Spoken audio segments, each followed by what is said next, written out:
अभी हम लोग थोड़ा सा देखते हैं आज मेंबर ऑफ पार्लियामेंट के बारे में कि मेंबर ऑफ पार्लियामेंट क्या होता है।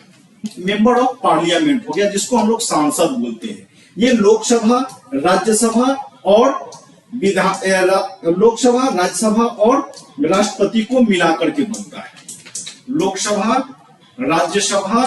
जबकि अगर राज्य विधान मंडल की बात की जाए तो वो राज्य विधान मंडल होता है।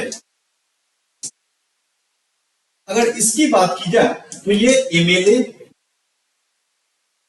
असेंबली और मेंबर ऑफ लेजिस्लेटिव काउंसिल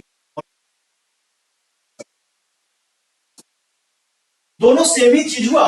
ये क्या हुआ तो ये देश के लिए हो गया और ये क्या हो गया राज्य के लिए हो गया। अगर इसमें बात किया जाए तो इसको हम लोग प्रथम सदन कहते हैं और इसको भी हम लोग प्रथम सदन। इसी तरह जब ये प्रथम सदन है ये द्वितीय सदन हो जाएगा। फिर इसको हम लोग निम्न सदन कहते हैं। तो जब ये निम्न सदन है तो ये आपको उच्च सदन हो जाएगा। इसका चुनाव प्रत्यक्ष रूप से होता है और इसका भी चुनाव प्रत्यक्ष रूप से होता है, जबकि इसका अप्रत्यक्ष रूप से होता है और इसका अप्रत्यक्ष रूप से होता है। इसका कार्यकाल 5 वर्षों का होता है, जबकि इसका कार्यकाल 6 वर्षों का होता है। वही चीज यहां भी, इसका कार्यकाल 5 वर्षों का होता है और इसका कार्यकाल 6 वर्षों का होता है। जबकि इसके 6 वर्ष के कार्यकाल में और कार्यकाल में कोई अंतर नहीं है। अंतर यह है कि ये जो है सिर्फ एक ही क्षेत्र से चुनकर के आता है, जबकि ये 5 क्षेत्र से। ये कहां से 5 क्षेत्र से चुनकर के आता है तो ये जो भी सीट है उसके 1/3 मेंबर जो है वो एमएलए चुनकर के भेज देते हैं। यानी कि असेंबली के जो सदस्य हैं, यानी कि विधानसभा के जो सदस्य सीट होगा उसके 1/3 मेंबर को। फिर 1/3 मेंबर जो होगा ये जनप्रतिनिधि के द्वारा चुनकर के आते हैं। और जनप्रतिनिधि कहने का मतलब क्या होगा, जो जनता का प्रतिनिधित्व कर रहा है, जो माने इसके जो वोटर होते हैं, वार्ड मेंबर होते हैं, पंचायत समिति होते हैं, ग्राम पंचायत के मुखिया होते हैं, जिला परिषद होते हैं, विधायक होते हैं, सांसद होते हैं। तो ये सारे जनप्रतिनिधि इनको चुन करके 1/6 जो है ये राज्यपाल जो राज्य के लिए उत्कृष्ट योगदान दिए हुए हैं उसको मनोनीत करते हैं। तो राज्य के लिए जैसे कला हो गया, शिक्षा हो गया, संस्कृति हो गया, खेल हो गया, समाज, तो उनको राज्यपाल मनोनीत करते हैं।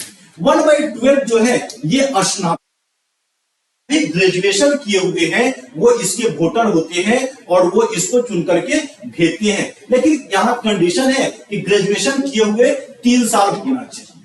फिर 1/12 सदस्य जो हैं ये शिक्षक चुन करके भेजते हैं कि 3 साल जो है उनका माने टीचिंग करने का एक्सपीरियंस होना चाहिए और वो माध्यमिक से ऊपर के टीचर इसके वोटर होते हैं।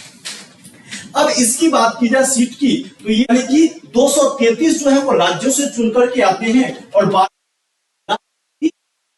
मनोनीत करते हैं जो देश के लिए समाज सेवा, कला, संस्कृति, खेल, माने देश के लिए जो भी उत्कृष्ट योगदान दिए हुए हैं उनको चुनकर के भेजते हैं। यहां बात किया जाए तो 543 प्लस 500 तो यानी कि 545 सीट है।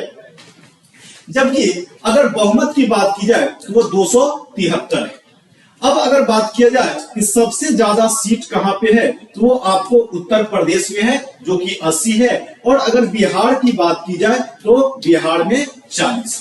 इसी तरह राज्यसभा की बात की जाए तो सबसे ज्यादा उत्तर प्रदेश में 31 है, जबकि बिहार में ये आपको 16 राज्यसभा का सीट है।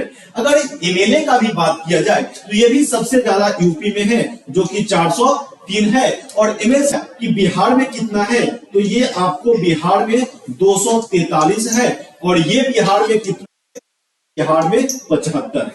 अगर ये विधान परिषद की बात की जाए तो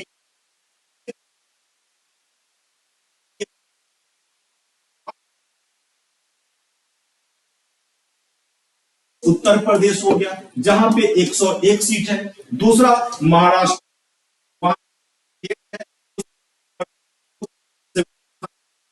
बिहार हो गया 75 हो गया, आंध्र प्रदेश हो गया, यहां पे आपको 50 है, और तेलंगाना है जहां पे 40 सदस्य हैं।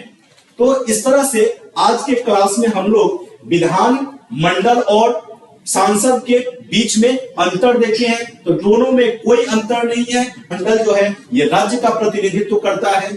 तो आज के वीडियो में हम लोग इतना ही, और नेक्स्ट जो है कल हम लोग देखेंगे राष्ट्रपति के बारे में।